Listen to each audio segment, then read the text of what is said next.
Akhil Bharatiya Congress committee के आह्वान पर हिमाचल कांग्रेस ने राजभवन के बाहर धरना प्रदर्शन किया। यह धरना प्रदर्शन अडानी समूह के खिलाफ था। राष्ट्रीय आह्वान पर हिमाचल कांग्रेस के पदाधिकारी और कार्यकर्ता राजभवन के बाहर जमकर गरजे। प्रदर्शन की अगुवाई हिमाचल कांग्रेस अध्यक्ष और मंडी संसदीय क्षेत्र से सांसद प्रतिभा सिंह ने की। इस दौरान प्रतिभा सिंह ने कहा कि केंद्र सरकार केवल अडानी और अंबानी समूह को फायदा पहुँचाने का काम कर रही है। उन्होंने कहा कि हर सेक्टर में दो ही पूंजीपतियों को आगे किया जा रहा है। बीते दिनों केंद्र सरकार का प्रेम जमकर अडानी समूह के लिए नजर आया। उन्होंने कहा कि सरकारी एजेंसियों पर अडानी के शेयर में निवेश करने का दबाव बनाया जा रहा है। आज से शुरू हो चुके संसद के दूसरे चरण के बजट सत्र में भी कांग्रेस इस मांग को लेकर मुखर रही है। वहीं अखिल भारतीय कांग्रेस कमेटी के प्रवक्ता कुलदीप राठौर ने कहा कि केंद्र सरकार गलत तरीके से अडानी समूह को फायदा पहुँचाने की कोशिश कर रही है। उन्होंने कहा कि केंद्र सरकार की ओर से सरकारी उपक्रमों को बेचने का काम किया जा रहा है। जो उपक्रम फायदे में है उन्हें भी सरकार जबरन बेच रही है, जो सरासर गलत है। उन्होंने कहा कि कांग्रेस पार्टी लगातार अडानी मामले में हिडनबर्ग रिपोर्ट के बाद जेपीसी के गठन की मांग कर रही है। जेपीसी में पक्ष विपक्ष दोनों के सांसद शामिल होंगे। ऐसे में केंद्र सरकार को जेपीसी के गठन से डरना नहीं चाहिए। देखिए, आज अखिल भारतीय कांग्रेस कमेटी के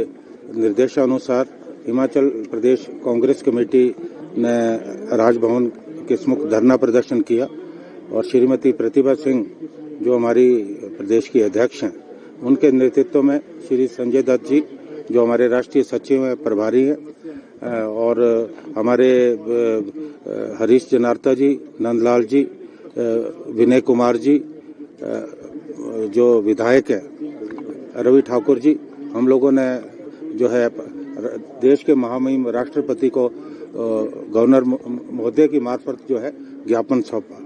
आप लोग जानते हैं कि पिछले दिनों एक बहुत बड़ा स्कैंडल सामने आया कि हमारी जो एसबीआई है और एलआईसी है, उनसे जबरदस्ती निवेश जो है अडानी साहब की कंपनी में कराया गया और बाद में जो फाइनेंशियल मैटर्स को देखती है कंपनी हिडनबर्ग, उनके खुलासे के बाद अडानी की कंपनी के सारे शेयर गिर गए।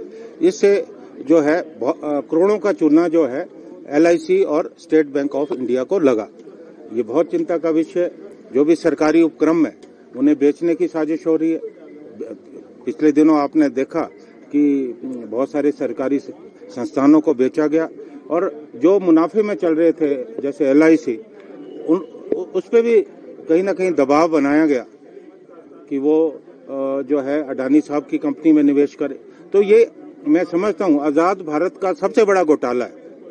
संसद में भी ये मांग उठी कि खुलासा होना चाहिए और संसद में कांग्रेस पार्टी और तमाम विपक्षी दलों ने जॉइंट पार्लियामेंट्री कमेटी की मांग की, संयुक्त संसदीय समिति की मांग की, क्योंकि पूर्व में आपने देखा होगा जब बॉफर्स का मामला था उस वक्त भी जेपीसी बनी और बाद में सारे आरोप जो है झूठे पाए गए और अभी सरकार जो है जेपीसी की मांग से डर रही है। और आप लोग जानते हैं कि जेपीसी उसमें तो तमाम पार्टियों के सांसद होंगे, कांग्रेस के भी होंगे, भाजपा के भी होंगे और दूसरे जो विपक्षी दल है उनके भी सांसद होंगे। तो सरकार अगर इतनी पाक साफ है, अगर सरकार का दामन इतना साफ है, तो सरकार जॉइंट पार्लियामेंट्री समिति के गठन से क्यों डर रही है? तो इससे लगता है कि कहीं ना कहीं दाल में काला है। तो हमने आज ये मांग की है, पूरे देश में कांग्रेस पार्टी के कार्यकर्ताओं ने राजभवन के सम्मुख धरना प्रदर्शन करके ये मांग की है राष्ट्रपति महोदय से।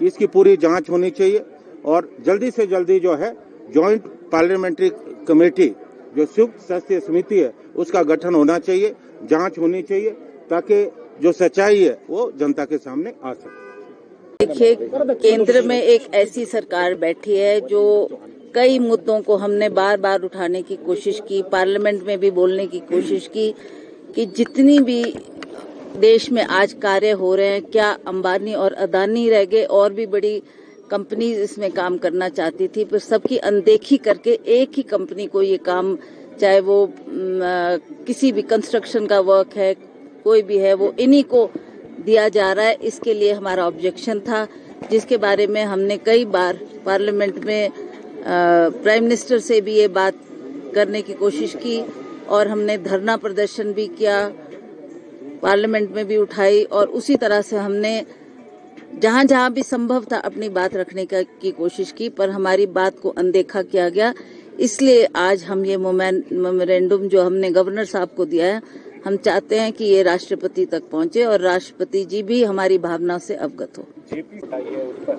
हाँ, अब डिटेल में तो नहीं, बट रिटन तौर पे हमने अवश्य वो बात इसमें लिखकर गवर्नर साहब को दी है। एंड उन्होंने कहा है एज पर कॉन्स्टिट्यूशन में आपकी आवाज राष्ट्रपति जी तक पहुंचाऊंगा और देखें अब राष्ट्रपति जी क्या उस पर निर्णय लेते हैं और क्या फैसला करते हैं। Internal matter, that is not for the press, please don't talk of these things. That is ठीक है, कोई रिप्रेजेंटेटिव है अपने इलाके का तो उसको अपनी मांगे रखने का उनका भी दायित्व होता है। उनकी कुछ मांगे थी जो हमने सरकार के समक्ष रखनी है और उसका समाधान करवाना है। मैम, सेशन के लिए दिल्ली भी जा रहे हैं, लगातार आप हिमाचल की आवाज उठाते रहे हैं, तो अभी भी क्या मुद्दे रहेंगे विशेषकर? अभी भी हमने पिछली मर्तबा भी मैंने नेशनल हाईवे में जो काम चल रहा है उसमें बहुत सी अनदेखी हुई है, उसके बारे में मैंने वहाँ चर्चा की थी।